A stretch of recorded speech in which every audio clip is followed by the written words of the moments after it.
Ação Imediata já está de volta, já estou aqui ao lado do Dr. Turola, que vai responder a sua pergunta sobre direitos trabalhistas. Boa tarde, doutor. Boa tarde, Janaína. Mas antes da gente começar, vamos saber com a Poliana Ribeiro, que está lá no Direto da Redação, as informações que ela tem para a gente hoje. Boa tarde, Poliana.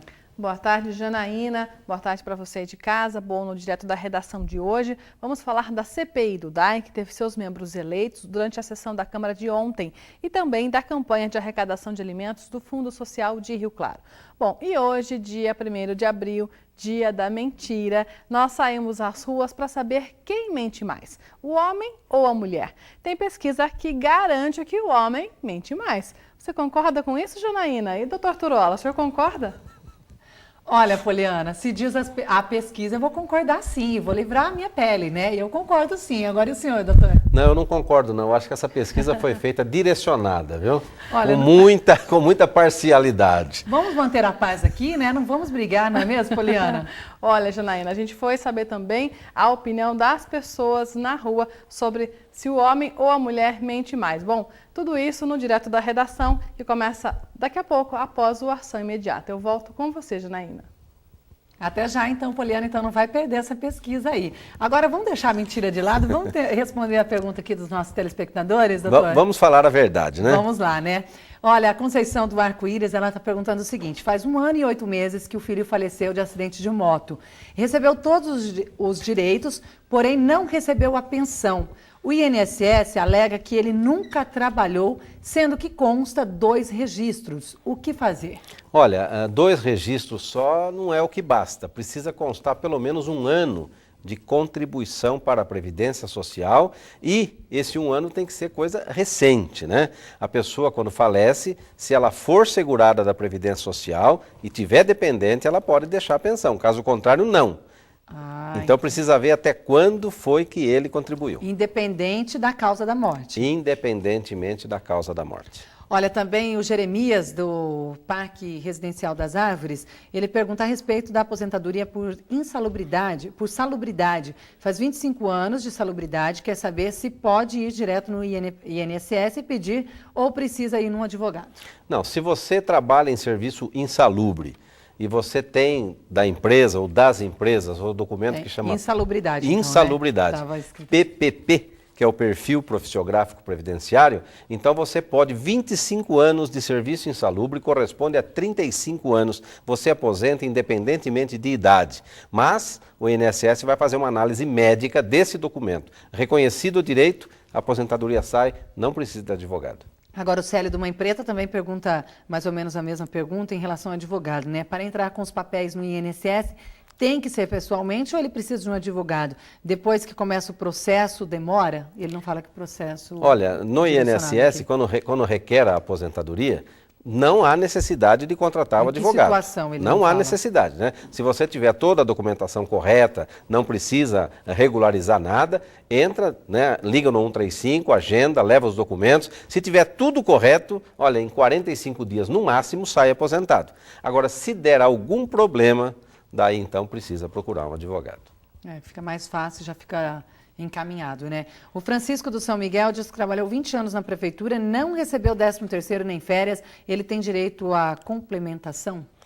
Olha, complementação de aposentadoria, né, pode receber aquele que trabalha na Prefeitura de Rio Claro, no DAI, né, no arquivo, mesmo também quem trabalhou na FEPASA, na Paulista, Banco do Brasil, Banco do Estado e CESP, né, Electro. E existem aí inúmeros lugares onde que tem o benefício da contribuição, da complementação de aposentadoria. Agora, se você nunca recebeu, precisa ver quando foi que se aposentou, quando foi que se desligou. Porque tem um período aí de 2 anos que daí prescreve o direito de reclamar. Então, se não faz 2 anos ainda, reclama e entra com a ação. Tem que ser no fórum. Esse assunto hoje em dia já não é mais discutido na Justiça do Trabalho. Olha, tem uma outra pergunta aqui. A pessoa tem 65 anos e só 6 pagos. Ela tem direito à aposentadoria? Não. É homem, sexo masculino. É sexo masculino, 65 anos de idade, mas tem que ter 15 de contribuição. A mulher, sexo feminino, 60 anos de idade e 15 de contribuições. Os 2 requisitos são necessários. Então não adianta, se tiver só Não um adianta. requisito, não adianta, né? Tem uma outra pergunta aqui do Ricardo, ele trabalha na prefeitura, é estatutário, se pagar o INSS recebe 2 aposentadorias? É do Jardim Figueira, eu acho. É possível, né? Porque se você trabalha hoje na prefeitura e é estatutário, contribui para o IPRC, não contribui para o INSS, você poderá ter uma contribuição separada, né, para o INSS e buscar um dia uma segunda aposentadoria. É possível. Agora também a Ana Maria do São Miguel, ela diz que trabalha de faxineira 3 vezes por semana, não tem registro, vai fazer 2 anos e pagam R$ 420 em 2 vezes. Tem algum direito? Olha, eu entendo que aquele que trabalha chamada diarista, né? 1 dia por semana, 2 dias por semana, não tem vínculo, sem problema. Mas a partir de 3 vezes por semana, eu particularmente entendo que existe o direito do vínculo empregatício. Agora, na dúvida, o que você faz? Conversa. Vamos registrar em carteira? Tudo bem. Não vai registrar em carteira? Você pode reclamar na Justiça do Trabalho o reconhecimento do vínculo empregatício. Ou caso contrário, ela teria que fazer o pagamento Ou ela contribui particularmente para o INSS. Olha, aqui tem também a Fabiana do Novo Venzo, o marido pediu faz um mês, estava em experiência, pediu a conta, eu acho, estava em experiência de 3 meses, não pediu a carteira, não deram baixa na carteira, o que fazer? Olha, o contrato de experiência, eu sempre aconselho a pessoa a não pedir demissão, porque um contrato de experiência ele é feito, tem o dia que ele termina, naquele dia que termina, tanto o patrão pode falar como o empregado pode falar, não vou continuar. E isso não é pedir demissão, mas tem que ser até o dia exato em que o contrato termina. Agora, quem pede demissão antes, ou quando o patrão manda embora antes do término do contrato, antes do prazo, aí só lendo o contrato, para saber qual é o direito que a pessoa tem. Mas o que eu aconselho você é o seguinte, assinou o contrato de experiência, trabalha até o último dia. Se não interessar mais, naquele último dia fala, não venho mais. E no caso como esse, se tiver experiência e surgir um emprego que ela considera melhor... Melhor, também, né? Ganhar mais, daí não tem jeito, daí sim é um motivo justo para sacrificar, né? Agora tem uma situação um pouco complicada aqui, que é da Dirleia de Ipeúna. Ela diz o seguinte, ela foi desligada da prefeitura em novembro, lá em Ipeúna. A reprovaram no período probatório. Alegaram que faltava muito, chegava atrasada, mas ela diz que tem como provar que não fez esse tipo de atitude, aí que não teve essa atitude, que fez hora extra também. E aí ela teve sim um afastamento por problema na coluna e engravidou. Ela quer saber o que fazer, né? Dá para um processo por assédio e danos morais? Alguma coisa nesse sentido. Ela quer saber aqui, olha. Ela tem condição, ela tem condição de entrar na justiça, viu? Você está no período probatório, fez o concurso, né, foi aprovada, está trabalhando, só que antes de chegar ao período em que fica efetivada, resolveram dispensar. E está grávida, né?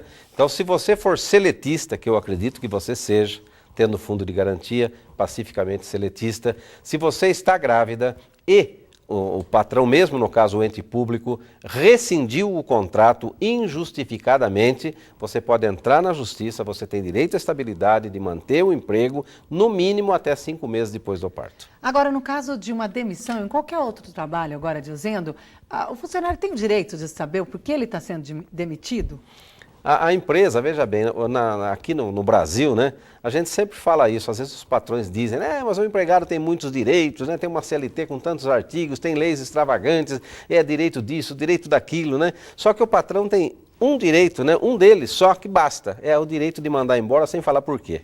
E daí está despedido, sem justa causa, sem motivo, né? É a dispensa imotivada, não precisa declinar o motivo, né? Não precisa. Esse é um direito que eu digo que suplanta todos os direitos do trabalhador. No caso aqui, usaram a justificativa de que ela faltava muito, mas ela disse que tem como provar que não faltava. O que pegou aqui é um pouco o período probatório e também a gravidez. A gravidez. Por causa da gravidez, só a justa causa autorizaria o rompimento do contrato. Ok. Agora tem aqui a Selma, do Jardim Novo Venzel, está afastada por um acidente de trabalho, está recebendo um salário mínimo pelo INSS. Ela quer saber se a empresa teria que depositar a diferença do salário, já que no início faziam isso e depois pararam, tá certo? Na realidade não tem nem lei nenhuma que obrigue a fazer isso, infelizmente. né? Mas existem, veja só, o INSS, quando a pessoa se afasta, ele faz um cálculo de muitos anos, né? Puxa lá desde 94, se a pessoa trabalha desde lá, tira uma média para pagar o benefício. Existem casos, eu tive, né? A pessoa trabalhou numa empresa e ganhava muito bem. Trabalhou 10 anos na empresa e ganhava muito bem. De repente ela perde aquele emprego, vai trabalhar numa outra ganhando metade. Aí ela fica doente, se afasta, o afastamento dela é maior do que o que ela ganha nessa empresa atual. Por quê? Porque usou a média do serviço anterior, né? Mas às vezes acontece também de, em vez de ser maior, ser menor, né? Se o emprego anterior era de menor valor e o emprego atual é de maior valor, aí ocorre o inverso. Mas não existe lei que obrigue a pagar a complementação. A empresa pagou porque quis, então. Pagou porque quis. Existe só alguns dissídios coletivos, e eu conheço, por exemplo, aqui em Rio Claro, dissídio coletivo que dá esse direito por 3 meses. Só outros por 120 dias, mas não para sempre. Tempo aqui, não para né? sempre. Vamos para a nossa última pergunta. A Neuza da Vila Paulista nunca foi registrada, hoje tem 74 anos. Ela tem direito a alguma aposentadoria? Olha, Neuza, se você for sozinha, né, ou se o seu marido não for aposentado, não tiver renda, então você pode procurar o benefício que se chama LOAS. Não é aposentadoria, é um auxílio, né, um amparo ao idoso. Chama LOAS. Procura a assistente social da Previdência Social. Ok, muito obrigada pela participação de hoje, doutor Turola. Até a semana que vem. Se Deus quiser. Agora você continua na programação, porque tem mais notícias com Poliana Ribeiro no Direto da Redação e a gente volta amanhã com mais uma ação imediata. Uma ótima tarde e até lá.